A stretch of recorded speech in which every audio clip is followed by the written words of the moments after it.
O Orangepest of Sweden, what is thine meta? Well, we're going to discover a bit of meta evolution in Company of Heroes 3 here. Playing as the moniker Divergent Fist, we've got the reigning world champion, spoiler alert, of Company of Heroes, Orangepest's Wehrmacht. He's gone for an extra Pioneer, and then a Kettenkrad into Infantry Company.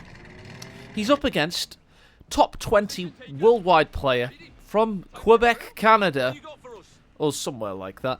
It is indeed Dumais. He used to go by the name Napoleon, and he was a very, very large Company of Heroes 1 player. Not in stature, just in terms of output on his stream and the amount of games played. And to be honest, the level to which he played Panzer Elite was really high, and he was able to squeeze out some meta evolution of his own in the 2020 era of Company of Heroes 1, which is just insane if you think about it. Dumais was able to push Panzer Elite to a new meta phase using tank hunter tactics in the 2020 era. And I saw scrims of Dumais versus Devem, where Dumais basically steamrolled Devem. Devem was rusty, but he was probably the greatest CoH3 player in the top 3 of all time. So, yeah, Dumais was a great strategist in that sense. But when it comes to CoH3, Orangepest is king. And he's gone for an MG42 after the infantry company's built. Then a Grenadier is cooking next. They cook them like Uruk-hai in Isengard. Meanwhile, the Brit player is gone for a Vickers and 2 infantry sections. He's gone for a northwest start on this here Twin Beaches. So you can see he's just looking to keep this +10 fuel. He's keeping the infantry section very close to the Vickers to protect its flanks. And he's just trying to knuckle down there, and he's kind of ceding a lot of territory and, importantly, munitions to the Wehrmacht player. And you'll see that the Kettenkrad is able to cap those munitions rather quickly. And in fact, the MG42 has decided to again push for munitions. Now, this is the first time I've watched this replay, but I'm assuming this is part of the build order. Now, remember, Company of Heroes 3 meta is dependent on several factors. Factions, maps, playstyles, etc. So you have to have your strategy which suits your faction, your map, and your playstyle. So in this case, Orangepest is trying to get munitions, and he's doing it in such a way on Twin Beaches that fits his Wehrmacht faction. It's not going to stop the sappers, and the Vickers has pushed forward, but it's Kettenkrad. And what are the Pioneers currently doing? They're just joining the Kettenkrad. They're laying a mine. That's interesting, because that is obviously a very highly trafficked area coming out of the Brits base. Kettenkrad getting a lot of work done, but suffering some rear penetrations. Gap of Pride and getting the hell out of there. Can he finish the mine in time? Wouldn't look likely. I'm sure he actually did. No, he probably would have been spotted there, to be honest. MG42 laying down some suppressing fire. Pioneers just stopped the cap. More Grenadiers. So the build is 2 Grenadiers into Panzer Grenadier Company. Meanwhile, we're still on... We've got Dumais on a lot of manpower, it must be noted now. So not the tightest manpower economy from Dumais ever. Oh, there we go. It's an MP40. A breakthrough.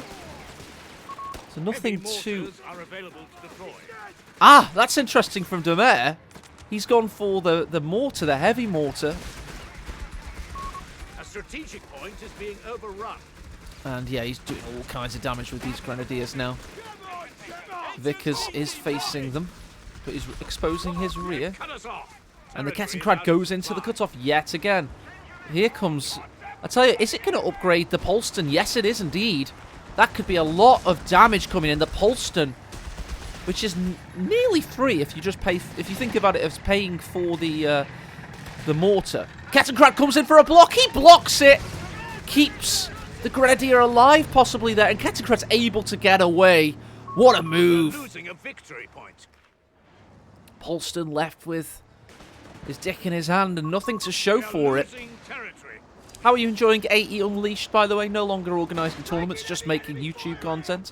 If you enjoy AE Unleashed, he makes what he wants when he wants. You know, give me a comment to that effect. It is quite liberating. Grenadiers aren't being... Well, they're being liberated from life right now. This Polston ravages Orangepest's nether regions. Faust possibly. Did he get within range? No +7 bulletin on the range there. This isn't CoH2. Remember bulletins. They were a nice idea. But, oh, he didn't see that mine, or he wasn't in position to see the mine, rather. With its camera at that point in time. What is this mortar doing? Pyrotechnics on display there as the Polston is forced off.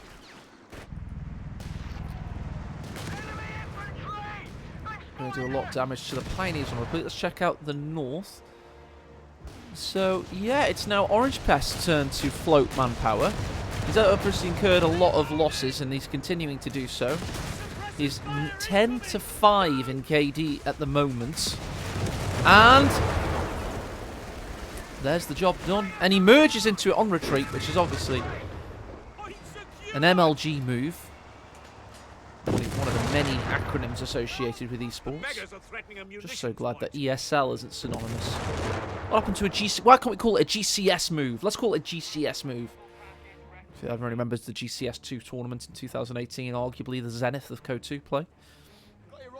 Right, Polston's going to get repaired. Right, here we go. We're going Stug next with Medical Station for Orangepest. So, it's not exactly groundbreaking meta, but I'm liking the Brit evolution. Unlocking production of Stuart-like tanks. Is he going for another one there? No, that's 2 icons for the same thing. That's all that is. Meanwhile, mine detonates down there. We are going for Stuart's next, which is getting ever more synonymous with Brit play in this recent build. Recent build of the game, that is. We've lost the sector. Victory point. It's just a lot of sector capping at the moment. It should be noted that Orangepest has enjoyed a majority of victory points. What's this icon? That's a sandbag wall being constructed down here for the Pioneers trying to claim the +10 fuel. Here's that Polston back yet again. Is he going to get Fausted? You would indicate such by the Grens getting so close, but they didn't indeed do that. Here comes Stugalot, adorned with a dead Royal Engineer in his spokes. There's the 4.2-inch. The men are eager to fight. Right, we're getting Gurkhas possible next, and Valor as an option for the Brits. He's going to go for the 6-pounder next, is to Mare. And as I say, Orangepest does have a decent amount of manpower. That's not necessarily... It's not necessarily so that it's because of his preservation. It just seems that both players have a great idea of what they want to do with their build wars, and they don't want to overexpose themselves to massive swathes of infantry. We've had 2 infantry sections, 2 grenadiers only in this game. It's going to be a second Stug there, so he's just waiting for the fuel for the Stug, it would seem. Orangepest, of course, synonymous with Stug play as Deutsche Afrika Corps in the early period, well, still in the early period of this game. Let's face it, we're probably here in 10 years' time waiting for Go 4. But Orangepest was certainly synonymous with Stug play early on. He's one of the people that made DAC feel viable until Relic reminded us just how unviable they're intended to be. Well, this Stug is getting a bit greedy there. 6-pounder's cone of fire has been selected by Orangepest, but he's not actually getting out of it at the moment. Surely being tracked, or is he just trying to change directions to avoid any incoming attack ground fire? Possibly. What will he go for next? Maybe Panzer Grenadier Company training, get those Stugs upgraded.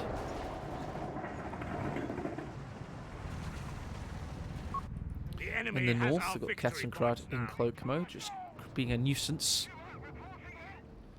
Pioneers tracking them on retreat. Barely any damage will be done, but the Grenadiers actually got a good lick in. A victory point is being overrun. Right, we're going for another 6-pounder, so CoH2 Gaming. And here's the Stuart for Dumais. So that's a really nice build order now. He's got a lot of anti-infantry, a lot of anti-tank. He didn't overexpose himself to over-investment in infantry sections, it would seem. So, yeah, he's now got a really good build order, I would say. Got the minesweepers out. He does need them to push forward because of the rampant mine spreading of Orangepest. Do both grenadiers? No, only one has the MP40 upgrade. Crews are on standby for orders. And we're going for a third Stug now, so it's a Stug army. Pyrrell Dane wishes he had this replay. Oh! Kettencrad avoided the Polston in the north, if I can talk for a second. Avoided it and then chose his moment, escaped the Vickers. This guy, he knows how to live. Right, here's that third Stug. Surely he's going to get the point-blank blast upgrades. The Veteran C1 on all of these Stugs. How much munitions? He doesn't actually have that many munitions, though. He's only got 30. Light vehicle crews have completed their Tell you what, if you want to clear mines, use the shield of your 6-pounder, because he didn't incur any damage there, it would seem. losing a victory point. I got the boys upgrade for this infantry section, and there it is, Panzer Grenadier Officer Quarters, it's called. Let's call it training, personally.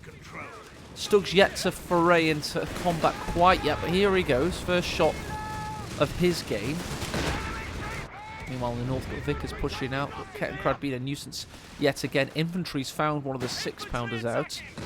Meanwhile, Stug's done a lot of damage to the Grenadier. Polston just manoeuvring himself to safety. Yep, that's not been seen by Dumais. A little bit lazy on the APM there and the overall understanding of where all of his units are at any one time, but he was over concentrated on the south where it is indeed a dire situation. He's going to lose yet. There's one 6-pounder down. There's the other down. Oh, and the CMT truck. The Polston's a burning wreck. That's not pretty. That's not nice, is it? That's horrible. Absolutely horrible. He's going to fire back, it would seem. Reconnaissance artillery. And yeah, he's killing the other 6-pounder in the north. These Stugs are going to reign supreme. He has managed to recapture it, but it wasn't for very long. The infantry has remaneuvered itself to the south. Stuarts keeping up the aggression, but the Stugs... Oh, dominance. There's that cheeky 4.2-incher. It's not how big it is, it's what you do with it. Oh, Grenz with a tiny sliver of health now. Another Stuart's going to erupt onto the field and look to try and take out the Stugs, but it's in a bit of a difficult predicament. Stug's shaking his head thinking, I've got too many targets, not enough time. Tell you what, he may lose a Stug here unless his Stug brethren can come to the rescue. I think this might be a shot blocker, so probably not. Stug's just about saves the day there. The other Stuart's gone all the way around the back there. Maybe able to take out this one, perhaps. Oh, no. He's been spotted, of course, by the territory sector. Side hit there. Attack ground through the fence and bushes. He should be able to survive, but for how long is Dumais going to survive now? Oh, he's going all the way onto a beach holiday. He's going to have to go round the landing craft in the south. The other Stuarts in a tricky predicament as Orangepest has basically made himself a hard core in the centre of the map. But it is falling prey to mortar fire. Faust possible here as he goes around the apex of the corner. Orangepest quick on the trigger. Good stuff. And here's the other Stug. It's a damaged engine on that Stuart. He's going to point blank blast the MG. There it is.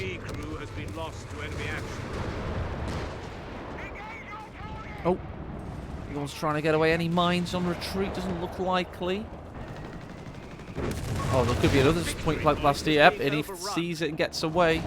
Can't believe this Stuart's still alive here. Meanwhile, this one's very dead. Let's keep an eye on the Stuarts. He's actually gone past the one in the south. But Stuart's firing on him there. Orangepest is getting a bit cocky. He's not really keeping a fully abreast of the situation. Stugs. I tell you what, the old turning rate of the Stugs a couple of patches ago, yeah, he's still got it. He's still got it. Both Stugs down. He's rebuilt a 6-pounder, but it won't matter. What a nice game that was. Let's tactical pause before we go to the victory screen. And let's just recap what we saw there. So the meta, this was Orangepest has just sent this replay, basically saying this is how he feels the meta's evolving, and as the player that's had the most impact on CoH3 meta to date, that should be words to listen to. It seems that top level players are negating infantry heavy builds to focus on builds that, you know, are earlier vehicles, which isn't surprising given how dominant the Stuart's been and how ever-present the Stug has been. I actually feel the Stug balance is in a nice state. Of course, you do have to invest fuel to get the point-blank blasts rolling, but when you do, you can be in a really good position. Dumais was tactically outplayed there and possibly misplayed by overextending his 6-pounder, and that's what can happen on twin beaches when you're trying to play with double AT guns. Orangepest, of course, just exerting maximum micro and APM pressure across the map at one point in time, pushing beyond the lighthouse in the centre of the beach and in the north at the same time. And Dumais, to be honest, he is a bit of a linear player. He's very good in bursts, but he can't really keep up with the full pressure of the world champion. That's what I tended to see in the Master League, hallowed be its name, if you remember that tournament series. But yes, no, it was an interesting game. Very interesting build orders. This has been a 16-minute video right now. Let's make it a 20-minute video. So just to give some element of surprise, but I don't want it to be overly long, to be honest. And yeah, let's talk about upcoming tournaments, shall we? We've got a few, actually. This is the people occupying the void that I left. So that's always good. Let's put the monitor screen on. I've got that one, and then I'll just go over to Discord and show this other one. So this is tournament news. I think there's a couple more, actually. There's a 2v2 Cup coming up, I believe, but it's difficult to keep track of everything, to be honest. But yeah, I do have an announcement on my Discord for the one this weekend. There we go, I've got it on screen now. So you've got this one, which is the CoH3 Mirror Tournament. It's not like a high-level tournament, but it is going to be a fun event, as mirror matches always are. You got the rules here. He's hoping for loads of players. It's going to be double elimination. I'm casting the semi-finals and the final, so that'll be tomorrow. Big thanks to Gonk for allowing me to cast that. And that's going to be a good load of fun. We've got, as I say, we've not got any known mega players, but they're all going to be solid mid-levelers. And by the time they get to the final, you'll be, be watching people that are of a decent level, but playing in crazy conditions, and I'm sure it'll be very entertaining. Also, you've got this coming up, which is Operation Clash OC. And that's from a new outfit called Meta Plays, which is basically Kurahi and Olvedi, if you remember those dudes. It's two solid community legends there. And they're going to be organising this, which I'm really excited about. It's got the old map pool from the Master League, which is nice. And yeah, it's Olvedi himself will be casting on the Meta Plays Twitch channel. I unfortunately can't cast the grand final because I prefer to cast on my own channels where I can't look at my room. I've got my mother-in-law's going back to Heathrow Airport today, so I will finally get most of my house back. I have moved everything into this room for now. Which is pretty crazy. But yes, obviously I prefer to cast on my own YouTube, my own Twitch, so I'm allowed to cast one of the semi-finals, so hopefully I can get the more exciting of the two. But whenever you pick a semi, you're always wrong, so I'll probably just take what they give me, to be honest. But yeah, that's a $600 tournament, that's coming up.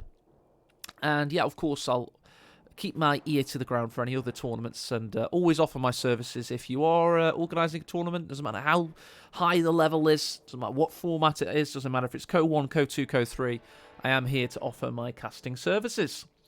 Alright then, we've got 40 seconds left on this video with AE's new style of video. You don't know what he's going to cast, you don't know when he's going to cast it, and he'll always ramble at the end to create some suspense to the game, which is a very efficient way of doing it, so I don't have to download and put it in the rendering service. I'm using DaVinci Resolve these days. It's way better than what I was using.